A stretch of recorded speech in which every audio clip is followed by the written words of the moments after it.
He says that cannot possibly be true. I can't explain much, but I can tell you that that is not true because we should have seen the mortality go down. Instead, it kept going up. But then the realization of all realizations, he calls it the 14-day trick. And we reported on this to you. We told you, we were under this belief. We'd heard that they were, going to categorize inside the first 14 days after each vaccination that you were still considered unvaccinated. So if you died, if you had a reaction to that vaccine, which would obviously for most people happen inside that first 2 weeks, then that would immediately be put in the unvaccinated category. And so Italy did the same thing Joe Biden did in America. This is a pandemic of the unvaccinated. It's the unvaccinated that are dying. And instead, what we now can tell from this data is the unvaccinated, the unvaccinated had nothing to do with it. It was the vaccinated being killed by the vaccine program. And then they were being labeled as unvaccinated. And I honestly, you cannot prove it better than this. This is the point he makes. In Italy, they were very specific, as we were in America. We are going to now release the vaccine for the elderly from, let's say 70 to 85 years old. Go out, get your vaccine. Then suddenly, for the next 14 days, the unvaccinated between the age of 70 and 85 all start spiking deaths. They're dying in the unvaccinated a year after this virus has been around. Then they change it. Then it obviously gets younger, from 50 to 65. Go out, get your vaccine. And then suddenly, the unvaccinated, the age of 50 to 65, for the next 14 days are dying, and they're calling them unvaccinated. Folks, that is reproducible science. That is where if you were going to test as something dangerous, you would do that. You would have it enter for 14 days in a specific age group, and then that group starts, suddenly we see a rise in deaths.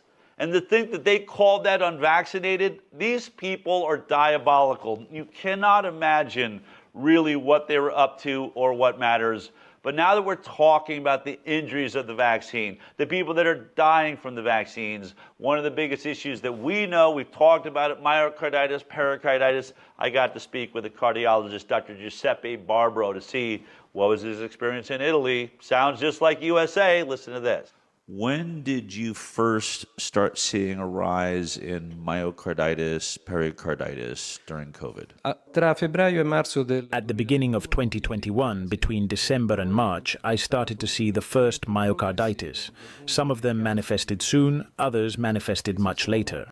In 40% of cases, we can find some symptoms of a previous myocarditis, even 1 or 2 years after the manifestation. Magnetics can find a late gadolinium enhancement. This is a scale of myocardium and is an electric unstable area of the myocardium, which can generate fatal arrhythmias. Is there specific age groups that were at higher risk? Between 12 and 36 years old, under 14, especially in the males. The male sex, 40% are asymptomatic. And in the study of some specific medicine or so-called vaccines, but they are not vaccines. The fatality is much higher when this vaccine is given compared to the disease. Vaccine makers, some mainstream medicine want to say that the virus itself, natural virus, causes more myocarditis and pericarditis than the vaccine. You do not agree? There is a study which proves this fact wrong. It proves the opposite. Myocarditis has been proven to be found only exclusively in people who were vaccinated. And there was an Israeli study that proved that this increase of autoimmune protein, which is very similar to spike protein, which can give worsening cross effect. All these conditions may cause a scar, even a micro scar in the myocardium. But these are electric area with electric instability. Electric instability, yes. And may cause malignant arrhythmias. Tony Fauci and other scientists have said it's okay, it's mild myocarditis, it's mild pericarditis. Is there such a thing Transient, as mild? transient, even transient. Transient, a short period. Yeah. It's false. Absolutely. This is a wrong message to people. It's not true that natural infection may cause an increase in myocarditis. And even it has been published in different studies. The Japanese study on adverse effects database, the Nordic study, and other study. But even in the clinical practice, we can observe the patients that did not develop a myocarditis after natural infection. On the contrary, myocarditis is a definite risk factor, recognized even by EMA in September 2022. And now we are trying to search excusation to justify, does it exist, mild myocarditis. Yes. Myocarditis is not mild.